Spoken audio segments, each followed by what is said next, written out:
राम जी 14 वर्ष के लिए वनवास क्यों गए और सीता जी का हरण क्यों हुआ। राम जी के हाथों रावण का वध हुआ और श्री कृष्ण के हाथों कंस का वध हुआ। आप सभी इस बात को जानते हैं और ये वेदों पुराणों रामायण सभी में आप पढ़ चुके हैं। तो मैं आपको बताता हूँ कि ऐसा क्यों हुआ। मैं बताने वाला कोई नहीं होता हूँ, बट जो मैं बता रहा हूँ उसको आप समझिए। ये क्या डेस्टिनी, भाग्य, जो भाग्य में लिखा होता है वह तो होना ही होता है।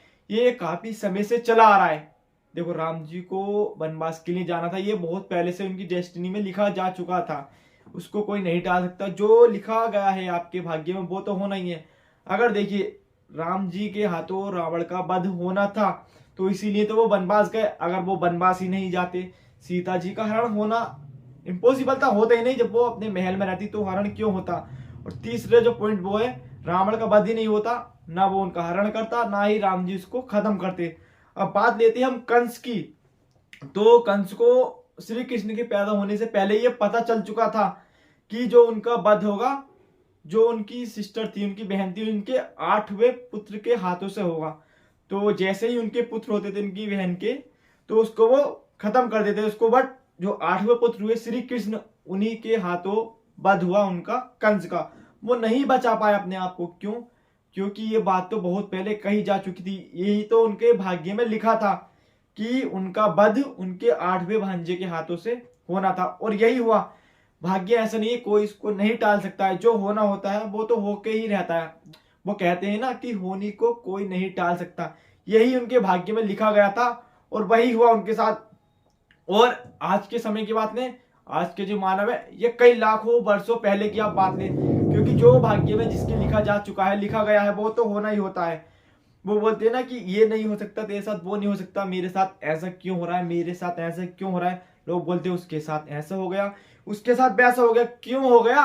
उसके भाग्य में ऐसा ही लिखा गया था, इसीलिए उसके साथ ऐसा हो रहा है। आप कुछ भी होता है, कोई जल्दी किसी की मृत्यु हो जाती है 20 वर्ष की उम्र में, 30 वर्ष की उम्र में, कुछ आधी अपनी मतलब जिंदगी भी नहीं जी पाता, उसकी मृत्यु हो जाती है। कुछ लोग 100 साल तक जीते हैं, 80 साल तक जीते हैं। तो ये सब क्या है, आपकी डेस्टिनी ही होती है। जो आपके भाग्य में लिखा हो गया वही आपके साथ में होता है। अगर आपके साथ में कुछ अच्छा होना है, अगर आपके भाग्य में लिखा है कि आपके साथ अच्छा होगा, धन संपत्ति मिलेगी, संपत्ता, बहुत कुछ आपको मिलने वाला, आप हासिल करेंगे, आप अचीव करेंगे, तो वो सब आपके साथ होकर ही रहेगा। पूरी कायनात आपको उसे मिलाने में लग जाएगी, कोई आपका कुछ भी नहीं कर पाएगा। क्यों?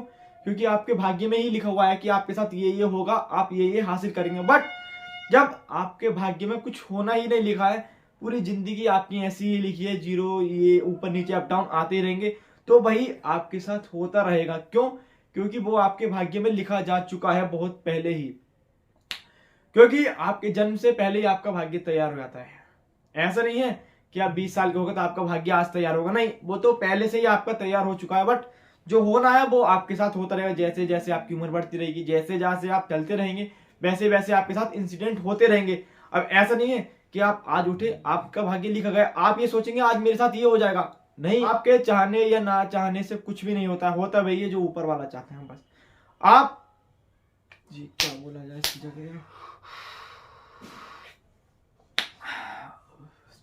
आपके चाहने या ना चाहने से कुछ भी नहीं होता। होता वही है जो सिर्फ इस पर चाहता है। आप तो सिर्फ जीने के लिए एक प्राणी है। तो आपके चाहने या ना चाहने से कुछ भी नहीं होता है, वही होता है जो ईश्वर चाहता है। हम तुम तो क्या है, सिर्फ एक मिट्टी के खिलौने हैं, और अंत में हम सभी को मिट्टी में ही मिल जाना है। तो ये पॉइंट मैच नहीं हो रहा है, देखता हूं। हमारे या तुम्हारे चाहने से कुछ भी नहीं होता है। होता वही है जो ईश्वर चाहता है। हम तुम तो एक मिट्टी के खिलौने, और अंत में हम सभी को मिट्टी में ही मिल जाना है। तो आप जो कर रहे हैं वही करते रहे। अच्छा करना चाहते हैं तो अच्छा करें, धीरे धीरे आगे बढ़ते रहे। हाँ, बट हाँ, जो आपकी डेस्टिनी में लिखा है, जो आपको मिलने वाला है, वह तो आपको मिलकर ही रहेगा। कोई भी आपको उसे मिलने से नहीं रोक सकता, क्योंकि जो आपका नहीं है वो आपको नहीं मिलेगा। बट जो आपका है वो आपको मिलकर ही रहेगा, कोई उसे आपसे नहीं छीन सकता। जी हाँ, तो आज की वीडियो को मैं यहीं एंड करता हूँ। मिलते हैं बहुत जल्द एक और नए वीडियो में।